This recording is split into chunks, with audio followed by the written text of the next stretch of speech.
Times میں خوش آمدید۔ امریکی صدر ٹرمپ کی دھمکی آنے کے بعد ایران نے بھی صاف لفظوں میں امریکہ کو جواب دے دیا ہے۔ امریکی صدر ڈونلڈ ٹرمپ نے ٹویٹ کر کے کہا تھا کہ جو پروٹیسٹ کر رہے ہیں ایران میں وہ اپنا احتجاج اور پروٹیسٹ جاری رکھے۔ ایران کے تمام انسٹیٹیوشن پر، یعنی ایران کا جو صدارتی محل ہے، ایران کی جو پارلیمنٹ ہے، ایران کی جو اسمبلی ہے، ایران کا جو سپریم کورٹ ہے، ان تمام پر ایرانی عوام قبضہ کر لے اور امریکی مدد ان کے راستے میں ہے۔ جو لوگ ایرانی پروٹیسٹر کو قتل کر رہے ہیں اب ان کو بخشا نہیں جائے گا۔ امریکی صدر نے یہ بھی کہا کہ ایرانی آفیشل کے ساتھ، ایرانی افسران اور حکام کے ساتھ ڈائیلاگ کے لیے، بات چیت کے لیے جو میٹنگ طے کی گئی تھی، اس میٹنگ کو، تمام ملاقات کو رد کر دیا گیا ہے، کینسل کر دیا گیا ہے۔ یہ امریکی صدر کا ٹویٹ سامنے آیا تھا اور امریکی صدر کے اس بیان میں سیدھی سیدھی دھمکی تھی ایران کو کہ اب ایران پر امریکہ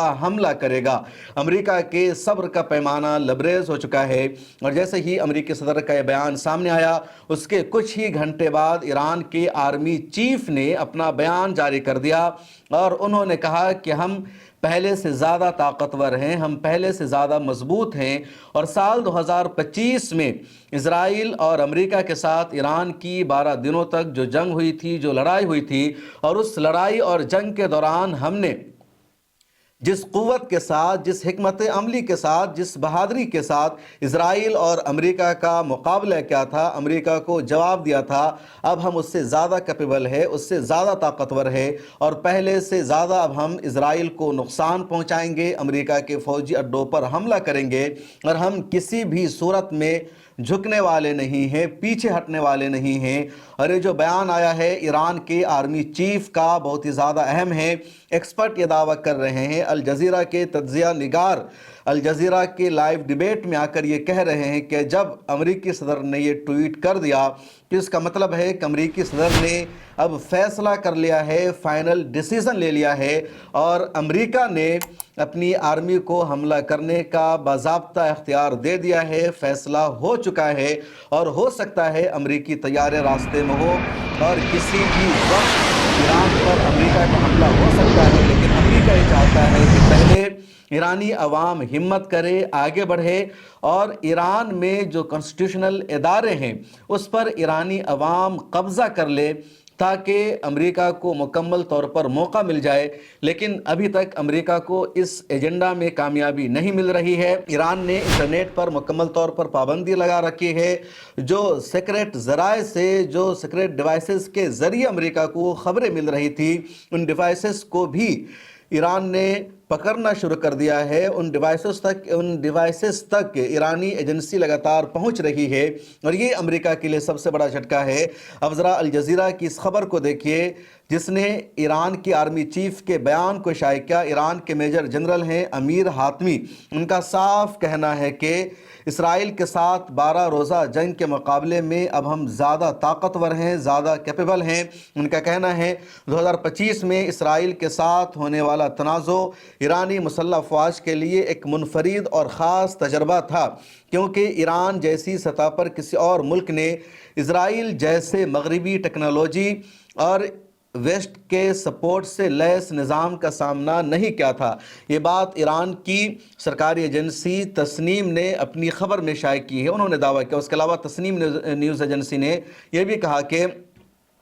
اسرائیل کی جانب سے ایران کے آبادی والے علاقوں پر شدید حملے کیے گئے۔ ایران کی جانب سے مسلسل جوابی کارروائی میں اسرائیل کے اندر ایسے کئی مقامات کو نقصان پہنچایا گیا جہاں اسرائیل کی ملٹری موجود تھی۔ اس دوران امریکہ نے بھی ایران کے اندر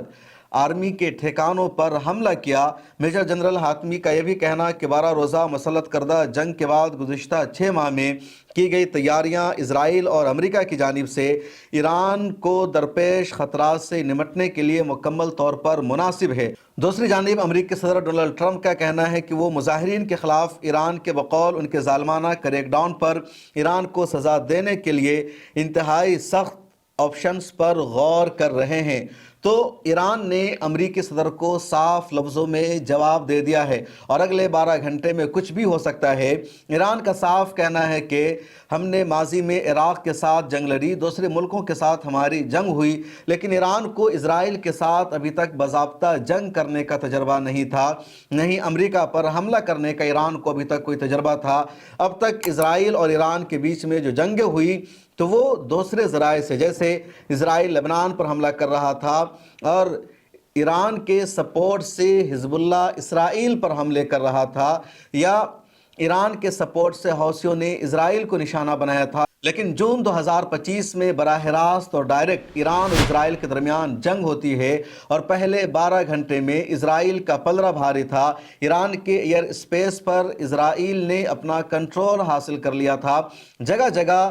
ایران میں اسرائیل نے بمباری کی تھی اور ایران میں تقریباً 1000 سے زیادہ لوگوں کی ہلاکت بھی ہو گئی تھی۔ لیکن 12 گھنٹہ گزر جانے کے بعد ایران نے بیلسٹک میزائل سے اسرائیل کو جواب دینا شروع کیا اور ایران کا جو جوابی حملہ تھا وہ اسرائیل پر بھاری پڑا، اسرائیل کو بہت زیادہ نقصان پہنچنے لگا۔ اس کے بعد اسرائیل نے سیز فائر کا مطالبہ کیا اور اس طرح امریکہ نے بیچ میں آ کر اس جنگ کو روک دیا، سیز فائر کا معاہدہ ہو گیا۔ حالانکہ کوئی واضح معاہدہ نہیں ہوا، بس یہ ہوا کہ اب دونوں میں سے کوئی بھی ایک دوسرے پر حملہ نہیں کریں گے، اور وہ حملہ رک گیا۔ اس دوران ہی امریکہ اور اسرائیل نے رجیم چینج کرنے کی بات چیت کی تھی، لیکن امریکہ کا ایجنڈا ناکام رہا۔ اب دوبارہ 28 دسمبر کو پروٹیسٹ ہوا۔ پروٹیسٹ مہنگائی، بے روزگاری اور گرتی ہوئی کرنسی کے خلاف شروع ہوا،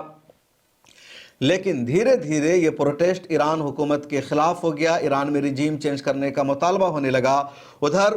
مظاہرین اور پولیس اہلکار کے درمیان جھڑپیں ہونے لگی، قتل ہونے لگا۔ پھر ایران نے کہا کہ یہ جو قتل کے واقعات پیش آ رہے ہیں، صرف پروٹیسٹر نہیں مارے جا رہے ہیں بلکہ پولیس اہلکار کی بھی ہلاکت ہو رہی ہے، اور پروٹیسٹ کا فائدہ اٹھاتے ہوئے ایران میں دہشت گرد عناصر ایکٹیو ہو گئے ہیں، وہ حملے کر رہا ہے، وہ بے گناہوں کو مار رہا ہے، اور اس کے بعد ایران نے ایسے عناصر کے خلاف ایکشن لینا شروع کر دیا۔ اب بات یہاں تک پہنچی کہ ایران نے کہا کہ ہم ڈائیلاگ کے لیے، نیوکلیئر پروگرام پر بات چیت کے لیے تیار ہیں، اور ان سب کے دوران امریکی صدر کا سیدھا خطرناک ٹویٹ آ گیا کہ امریکی مدد راستے میں ہے اور ایرانی عوام تمام اداروں پر قبضہ کرنا شروع کر دے۔ یعنی یہ بات تو صاف ہو گئی ہے کہ جس طرح